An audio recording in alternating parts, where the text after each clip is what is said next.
येथे मौलाना मिर्जा कलीम बेग साहब सदर जमत मराठवाड़ा, बहुत बहुत शुक्रिया। अब आइए हमारे बीच एक नए मेहमान तशरीफ फरमा है, API विजय यादव साहब। इनका इस्तेमाल करने के लिए मैं सैयद अहमद खान उर्दू प्राइमरी स्कूल के सदर मुदरिस शेख अहमद साहब को आवाज़ देता हूँ कि वो आए और इनका इस्तेमाल करें। इनके लिए जोरदार क्लैप कीजिए।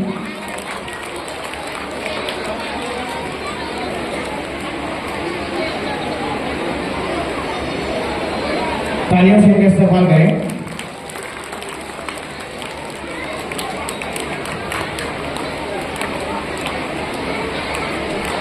माशाल्लाह। चलिए अब मैं आखिर में त्रियंबक पुणे साहब, गढ़ शिक्षण अधिकारी पंचायत समिति जितपुर, इनसे दरख्वास्त करता हूँ कि आप 2 लफ्जों में प्रोग्राम के ताल्लुक से अपने ख्याल का इजहार करें। त्रियंबक पुणे साहब, आपके समाधों के हवाले।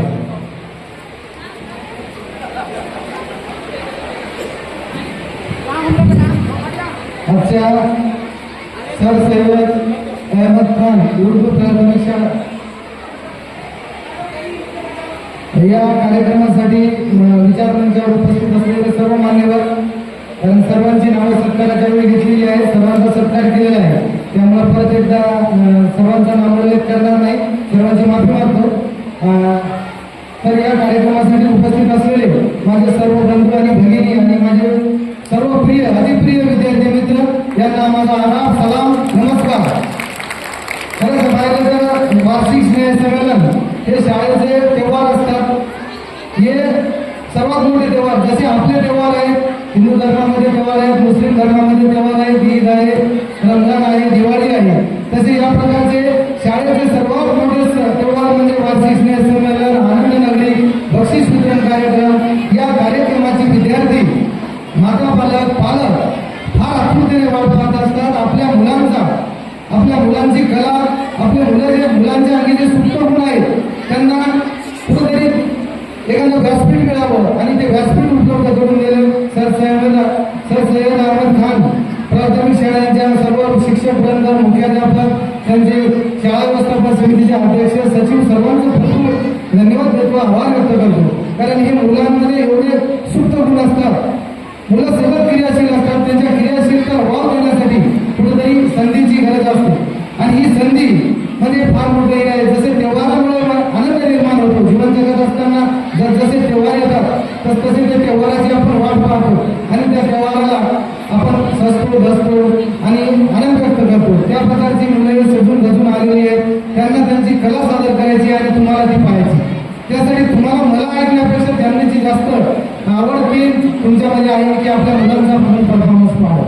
खरं सांगायचं म्हणजे आता जे पारितोषिक वितरण केलं, मुलांना गुणवत्तेबरोबर, अभ्यासाबरोबर त्यांच्या अंगीची जी वेगवेगळी कला आहे ती सादर करता आली पाहिजे, मुलं आनंदाने शिकली पाहिजे। आम्ही तर तालुक्यामध्ये तेच वातावरण तयार करतो की मुलं आनंदाने शिकली पाहिजे। यासाठी शिक्षक सुद्धा आनंदी राहायला पाहिजे, पालक सुद्धा आनंदी राहायला पाहिजे, आई वडील सुद्धा आनंदी असले पाहिजे। जर आनंद चौकडे असेल तर गुणवत्ता निश्चितच येईल। पहिला विद्यार्थी, माझ्या मते जे आज पहिल्या मुलींचा आपण सत्कार केला, असा प्रत्येक विद्यार्थी हा पहिला झाला पाहिजे। प्रत्येक विद्यार्थ्याची क्षमता सारखीच असते, फक्त त्याला संधी देण्याची गरज असते। ती संधी शाळेने दिली आणि यामध्ये मी येऊ शकलो।